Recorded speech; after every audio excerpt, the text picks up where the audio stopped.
오늘 하나님의 말씀은 요한복음의 말씀 오늘 19장부터 우리가 함께 나누도록 합니다. 말의 힘은 우리가 너무나 잘 알고 있습니다. 우리가 지금까지 살아오면서도 이 말이 얼마나 중요하고 무겁고 또한 책임감을 갖는지 우리는 너무나 잘 알고 있다라는 거예요. 그런데 우리가 말을 많이 하다 보면은 실수가 자주 드러나기도 하고요. 또한 여러 가지의 말보다는 침묵이 더 큰 힘을 나타낼 때가 있다라는 겁니다.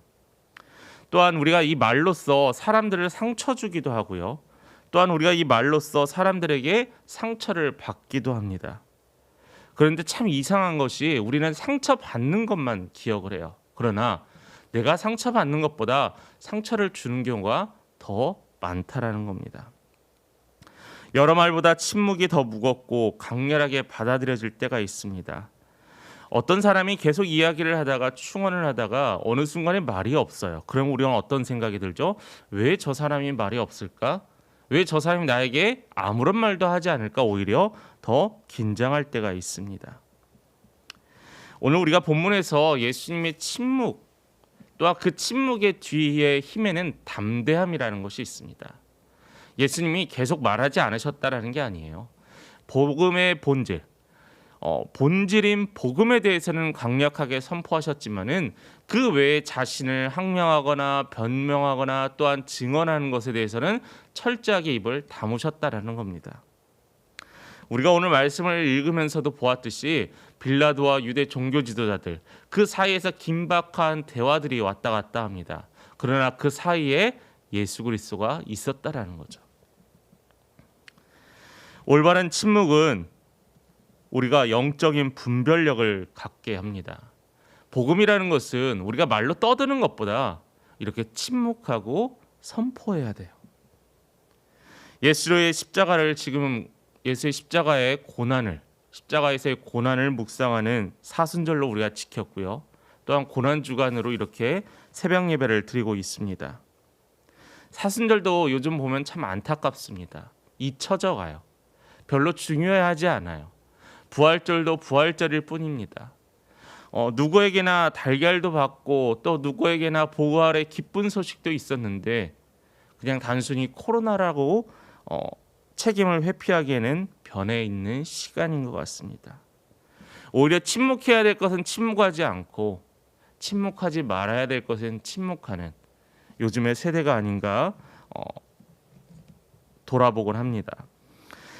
오늘 말씀에서 우리가 두 부류의 어제의 말씀과 이어서 두 부류의 사람들에 대해서 함께 나눠보려고 합니다. 첫 번째로 빌라도입니다. 총독이었던 로마에 파견되었던 총독이었던 이 빌라도는 자신의 양심을 속이는 재판관이었죠. 물론 변명할 수도 있습니다. 그런데 분명한 것은 재판관은 공정해야 한다라는 거예요. 우리나라에도 재판관의 판사의 선언문이 있습니다. 임명할 때. 본인은 법관으로서 헌법과 법률에 의하여 양심에 따라 공정하게 심판하고 법관 윤리를 준수하며 국민에게 봉사하는 마음가짐으로 직무를 성실히 수행할 것을 다짐합니다로 이렇게 판사의 선언문으로 판사의 역할을 감당을 해요. 그런데 이 판결권을 가진다는 것은 당시에 이 이스라엘에서 로마의 지배를 받던 이스라엘에서는 로마로부터 파견된 총독이 이 최종의 판결권을 갖습니다. 그랬기 때문에 이 빌라도에게 유대인들이 쫓아왔다라는 거죠. 그런데 빌라도가 예수님에게 계속 이야기하는 게 있어요. 진리가 무엇이냐라는 거죠. 이 말을 남기고 관정 밖으로 나가 유대인들에게 예수는 무죄라고 선언을 합니다. 또한 예수님에게 옷을 입히고 또한 가시멜류관을 씌우면서도 또한 유대 종교인들에게 이 자는 무죄라고 합니다. 그런데 무죄면은 그대로 놓아주면 되는데 풀어주면 되는데 빌라도는 풀어주지 못하고 있어요. 결국에는 십자가에 달려 죽게 되었다라는 거죠. 그는 예수를 놓아주려 했던 마음도 있지만은 동시에 유대인들의 마음도 얻길 원했습니다. 그래야지 그가 통치할 때 유리하기 때문이죠. 힘들지 않기 때문이죠. 그런데 이 두 가지 마음이, 공정과 정의가 없는 이 두 가지 마음이 그의 족쇄가 돼요. 사람들의 눈치를 봅니다. 그리고 자신은 인정하는지 인정하지 않는지 예수를 뭐라고 부르냐면 유대인의 왕이라고 이야기하고 있어요. 군중들은 빌라도의 의도대로 움직이지 않고 그의 정치적인 선택은 복잡하게 꼬여만 갔습니다. 그러면서 예수님은 계속 고초를 당하고 심한 매질을 당하고 있다라는 거죠. 그 다음에 또 나오는 대화의 대상자들이 바로 유대교 지도자들입니다. 예수님께서 11절 말씀에서 이러한 대답을 하세요. 위에서 주지 아니하셨더라면 나를 해할 권한이 없었으리니 그러므로 나를 내게 넘겨준 자의 죄는 더 크다 하시니라. 예수님께서도 이야기하셨지만은 유대교 지도자들은 막무가내로 예수의 처형을 원했습니다. 자신들의 권한에, 자신들의 권위에 도전했기 때문에 예수를 처형하기 원했어요. 그래서 그들이 그렇게 하나님만이 그들의 왕이다라고 이야기하고 다시 오실 메시아라고 주장했던 그들이 오늘 읽었던 마지막 5절과 16절의 말씀을 보면은 유대인의 왕이라고 다른 이를 이야기해요. 가이사 외에는 우리에게 왕이 없다라는 거예요. 당시 로마의 총독에게는 외에는 우리의 왕이 없다라는 겁니다. 유대인들은 그러면 안 되잖아요. 하나님만이 유일한 왕이시잖아요. 메시아만이 이 땅의 유일한 구원자시잖아요. 그런데 그들은 예수를 죽이기 위해 자신들이 그렇게 주장하고 지켜왔던 것에 대해서 로마의 황제를 자신들의 유일한 왕이라고 이야기하는 거죠. 잘못된 목적을 위해서 그들의 가치는 중요하지 않게 되었습니다. 그래서 예수님께서는 그들을 강도들의 구렬이라고 되어 있음을 이야기하고 계시죠. 교만과 형식적인 경건만 남은 죽은 신앙인들, 또한 회개를 모르고 독선만 남게 되는 거예요. 그들이 하나님의 율법을 지키고 하나님을 섬긴다라고 했던 종교 지도자들이었다는 겁니다. 메시아의 예언의 말씀도 수차례 읽었을 거고요.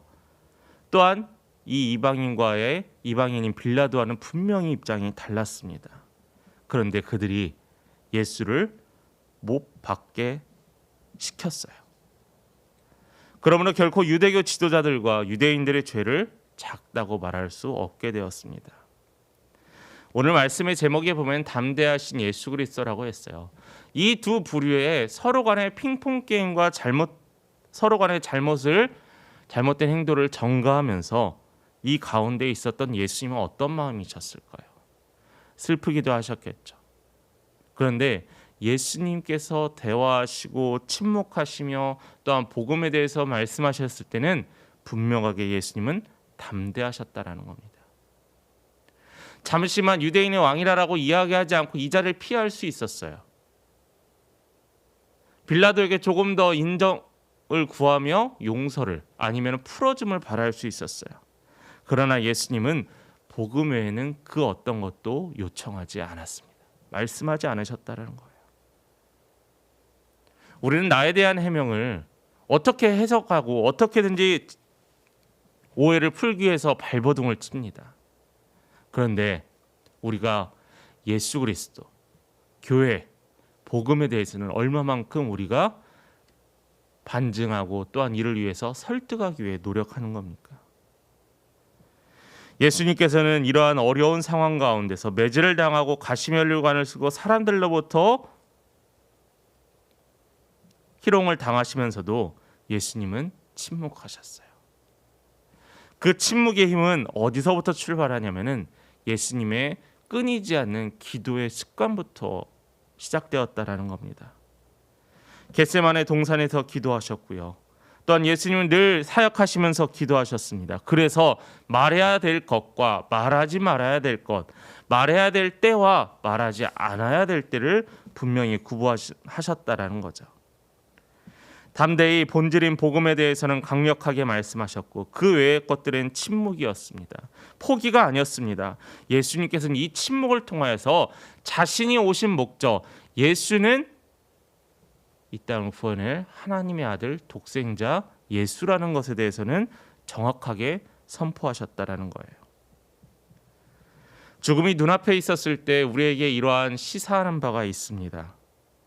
죽음이 눈앞에 들어오고 조그만이라도 어려움이 있다면은 우리는 혼란과 혼돈을 경험합니다. 그것이 비록 믿음의 생활, 신앙생활이라 할지라도요. 우리는 다 예수님의 제자로 부름받았습니다. 이미 부인한 베드로처럼 자신은 무죄다 생각하지만 유죄를 내리는 빌라도를 향해서 변명할 수 있었고요. 그러나 예수님은 그러지 않았어요. 빌라도는 오히려 예수가 왕인지 알았으면서도 그는 두려워 잘못된 판결을 냅니다. 여러분, 복음에 대해서는 강력하게 선포하셔야 돼요. 이를 위해서 기도하고요. 이를 위해서 담대해져야 합니다. 이를 위해서 여러분들 복음을 경험해야 되고요. 이 복음에 이끌리는 삶을 살아가야만 합니다. 오늘 하루 어떻게 사시겠습니까? 예수로 인하여 살아간다 우리가 고백합니다. 예수를 경험하고요. 예수님과 호흡하고요. 그 호흡과 기도로 신뢰하며 이 땅 가운데 담대히 살아가는 귀한 믿음의 성도 되시기를 간절히 축원합니다.